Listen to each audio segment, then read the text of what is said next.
Les Alliés de l'Humanité, livre 4, premier exposé. Qui nous sommes et ce que nous représentons. Nous vous saluons. Nous sommes les Alliés de l'Humanité. Et nous venons à nouveau vous parler après un long laps de temps. Nous sommes loin de votre monde à présent. Et ce, depuis un certain temps. Mais nous pouvons vous transmettre de nombreuses choses qui seront d'une grande portée et d'une grande importance pour votre avenir et pour la possibilité que vous avez de grandir et de devenir une race libre dans l'univers où la vraie liberté est si rare. Nous parlons au nom des races libres qui vivent parmi de nombreuses autres races qui ne le sont pas. Mais nous ne représentons pas ici leur gouvernement. Au lieu de cela, nous avons été envoyés par des puissances supérieures du domaine spirituel afin de donner ces exposés à l'humanité. Nous sommes venus de plusieurs nations dans ce but, et sommes unis dans notre cause. Vous ne connaîtrez pas nos noms, ni les noms de nos mondes, car ils doivent rester cachés. Une fois que vous commencerez à comprendre les réalités de la vie dans la grande communauté de l'univers, vous serez en mesure de comprendre pourquoi cette discrétion doit être exercée. Vous, qui diffusez tout dans l'espace autour de vous, allez devoir prendre conscience que, pour être libre, vous devez être discret. C'est une grande leçon à apprendre pour l'humanité, alors même qu'elle se trouve au seuil d'un univers rempli de vie intelligente.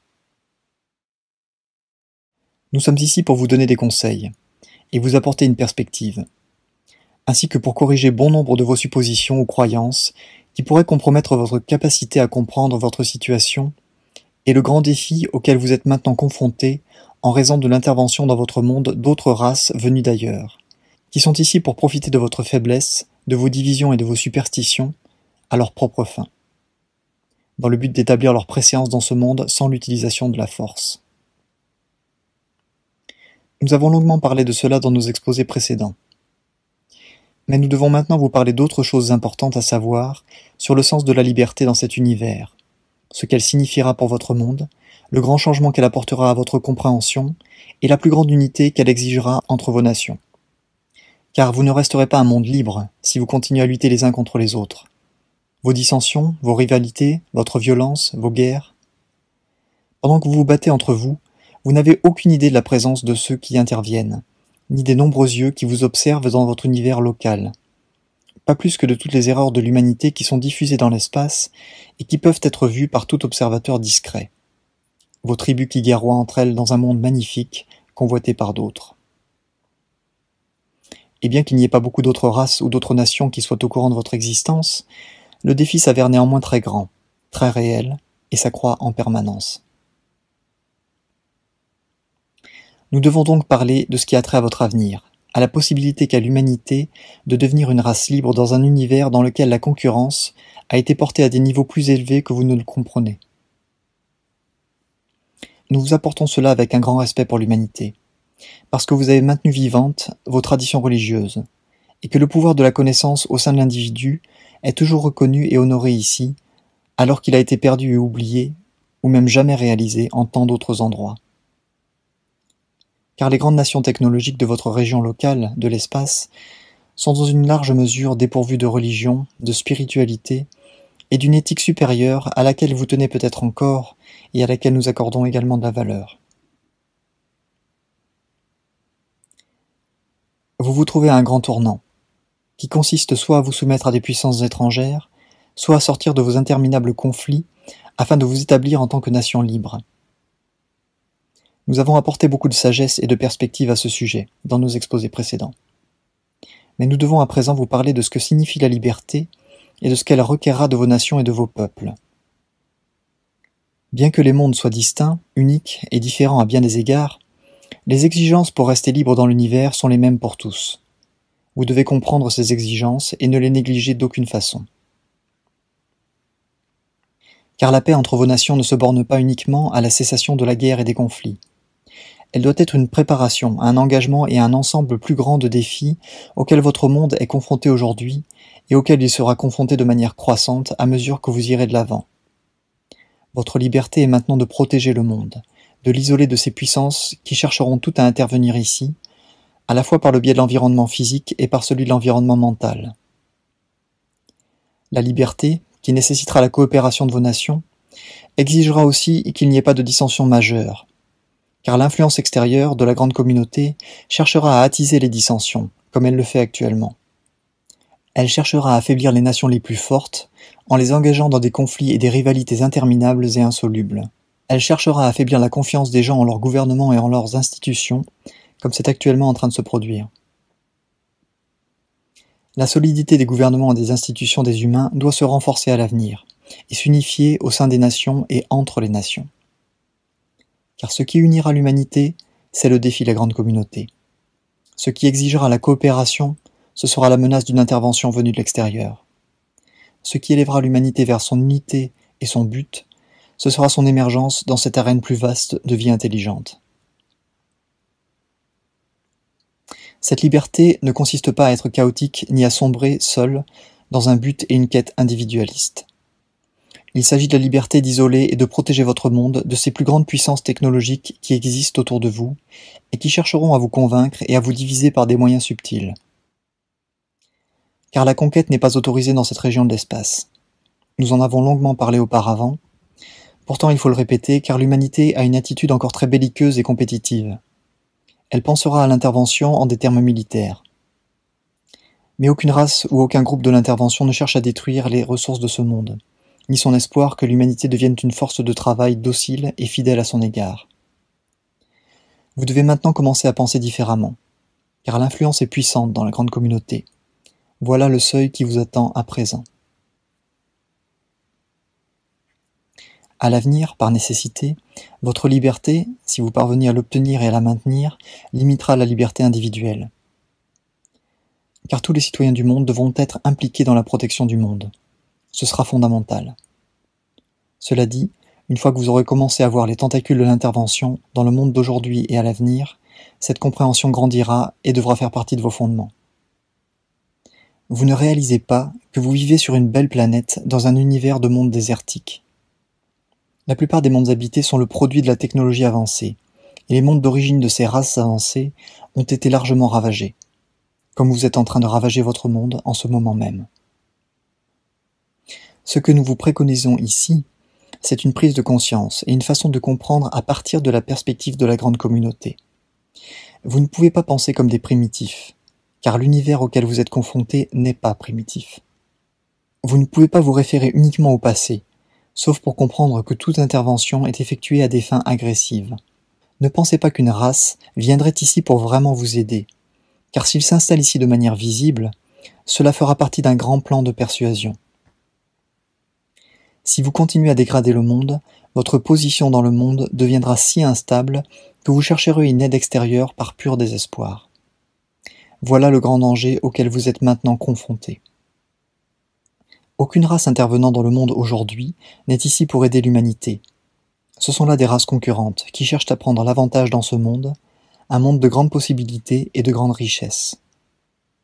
Vous ne réalisez même pas à quel point il est important. Votre liberté devra être très pratique à l'avenir et très unie. Vous devrez être libres ensemble et non pas libres séparément. Vous devrez être libres pour un but et non pas libres de briser ce but. Vous devrez être libres de vous unir et non pas libres de briser cette unité. Peut-être que cela ne ressemble pas à la liberté de votre point de vue actuel, mais c'est une grande liberté, nous pouvons vous l'assurer, qui contraste avec la réalité de la plupart des nations de toute cette région de l'espace. Dans nos exposés, nous décrirons à quoi peut ressembler la liberté une fois qu'elle est établie. La réalité extérieure de la grande communauté déterminera dans une large mesure de quelle façon cette liberté sera établie et comment elle devra être maintenue. La réalité extérieure de la grande communauté déterminera dans une large mesure de quelle façon cette liberté sera établie et comment elle devra être maintenue. Pourtant, vous vivez toujours en pensant que vous êtes isolé dans l'univers, que l'univers est un grand espace vide autour de vous.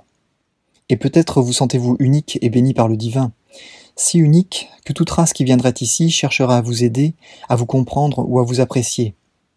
Mais cela, c'est l'ignorance accompagnant le fait de vivre dans l'isolement. Une ignorance dont toutes les races émergentes dans l'univers seront susceptibles de faire preuve, dans une certaine mesure. Seul, vous pensez que vous êtes uniques et spéciaux. Mais lorsque vous entrerez dans ce grand panorama de vie, vous verrez que les autres ne vous considéreront que du point de vue de leur propre intérêt, et que les quelques races libres dans votre partie de l'espace seront les seules à vous apprécier pour de meilleures raisons et à des fins plus élevées. Nous avons dû beaucoup lutter pour reprendre notre liberté des mains de l'intervention et pour la pérenniser, ce qui a exigé que nous restions très discrets dans ce grand panorama de vie. Cela a nécessité que nous restions à l'écart des grands réseaux commerciaux et que nous soyons libres des grandes organisations commerciales qui déterminent de quelle façon les races s'engagent et commercent les unes avec les autres. Car une fois que vous entrez dans ces réseaux, votre liberté est perdue. Vous, qui cherchez une plus grande technologie auprès des grandes puissances de l'univers, vous devez apprendre cette grande leçon. N'acceptez aucune technologie de la part de ceux qui visitent votre monde, car ils planteront les graines de votre future dépendance, et grâce à ces graines, à mesure qu'elles grandiront, ils gagneront une autorité de plus en plus grande sur vos esprits et sur votre monde. Nous avons dû apprendre ces choses dans nos mondes respectifs.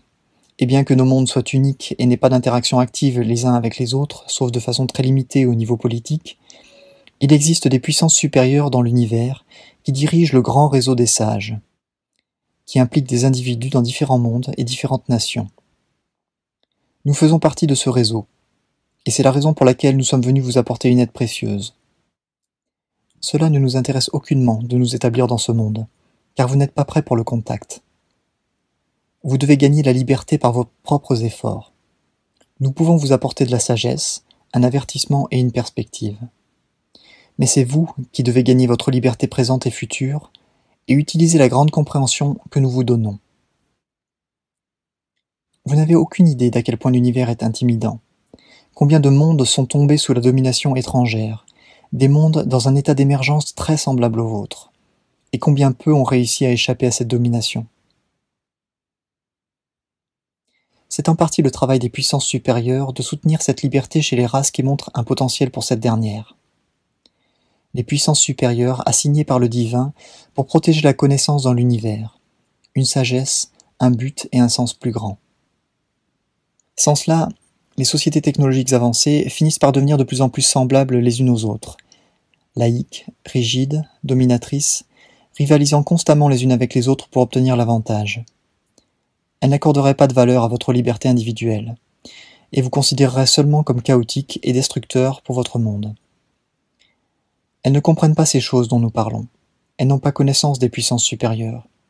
Et si jamais elles en ont conscience, elles chercheront à réprimer l'expression de ces pouvoirs partout où elles le peuvent. C'est la réalité de la vie dans l'univers, la réalité de la séparation de la présence et du dessein divin, séparation dans laquelle vous vivez aussi constamment. Briser les chaînes de la séparation nécessite une sagesse, une puissance et une force uniques, que vous devez cultiver et qui doivent être soutenues en vous par les puissances supérieures. Lorsque nous parlons de puissance supérieure, nous ne parlons pas de race d'êtres dans la dimension physique, car il n'y a pas réellement de race éclairée dans l'univers, seulement de petits groupes de sagesse, reliés les uns aux autres par des moyens à la fois physiques et mystérieux. De cette façon, les réseaux des sages peuvent communiquer par l'intermédiaire des pouvoirs invisibles, de la présence angélique, sans jamais avoir de contact physique, lequel est impossible dans de nombreux cas. C'est le grand défi de l'humanité. Le défi qui met en jeu sa liberté et sa souveraineté dans ce monde. Au fur et à mesure que nous poursuivrons, nous parlerons du sens de cette liberté, des exigences de cette liberté, et de la grande force qui doit être déployée pour la maintenir au milieu de tant de nations qui ne sont pas libres. Que les sages doivent rester cachés pour rester sages est une grande vérité dans l'univers. C'est la grande leçon qui vous est maintenant donnée.